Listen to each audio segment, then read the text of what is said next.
Bonjour tout le monde. Alors en une minute, pourquoi les pauvres galèrent et pourquoi il y a autant d'écart entre les riches et les pauvres? Un écart qui grandit. Écoutez, par un économiste, là c'est très clair, très simple, très rapide. Le deuxième phénomène, c'est la création monétaire. J'ai fait un rapport récemment sur les impacts de la création monétaire et en fait, vous apercevez que ce qui creuse les inégalités depuis une quarantaine d'années, c'est la façon dont on crée de l'argent. Je vais vous donner un tout petit exemple. Mettons qu'on soit une société aujourd'hui, on est une tribu, on vit tous les 6 et on produit chacun de la valeur. On a tous 10 pièces d'or, ça fait qu'on a 60 pièces d'or de masse monétaire et je trouve dans mon jardin une mine d'or, je retrouve 60 autres pièces d'or. Alors je me dis, bah tiens, je vais les distribuer à mes copains, on prend tous 10 pièces d'or de plus, on a 20 pièces d'or, mais l'économie, elle crée toujours la même valeur. C'est l'économie de marché qui crée la richesse, et donc ce qui va se passer, c'est qu'on va vouloir tous acheter plus de choses et les prix vont doubler. Et donc à la fin, on aura tous 20 pièces d'or, et tout sera 2 fois plus cher. Donc on n'aura rien gagné. Supposons maintenant que je décide de ne pas vous donner les 10 pièces d'or, et que je garde les 60 pour moi. Je vais avoir 70 pièces d'or, vous allez toujours avoir 10 pièces d'or, les prix vont quand même doubler parce que je vais moi-même acheter plus de choses et vous allez vous apercevoir que votre pouvoir d'achat a été divisé par 2. Et moi, je suis devenu très riche.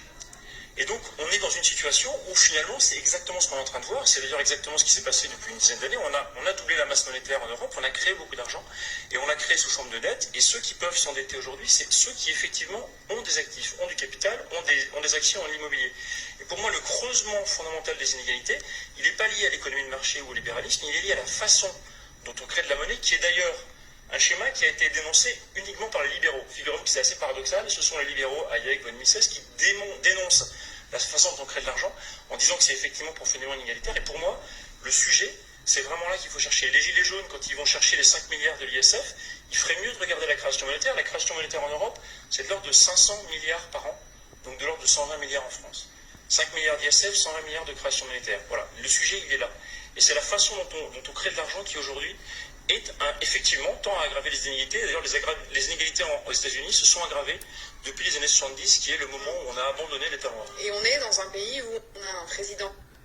Voilà, très important, juste ce qu'il a dit à la fin, au moment où les États-Unis ont abandonné les talons or. Début des années 70. On revient toujours à cette date clé charnière, début des années 70. Le moment où on a mis dans la loi Pompidou-Rothschild, qui interdit en France aux banques centrales de prêter aux banques. D'accord ? Donc c'est uniquement les États, depuis l'État français doit emprunter auprès des banques privées.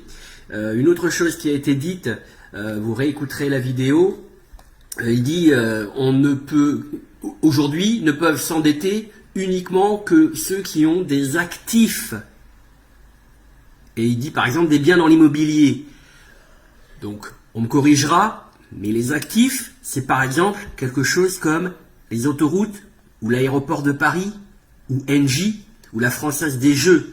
C'est-à-dire que quand on privatise quelque chose, ça permet effectivement à un tout-puissant de continuer à s'endetter et à faire partie de ces gens qui profitent de la création monétaire.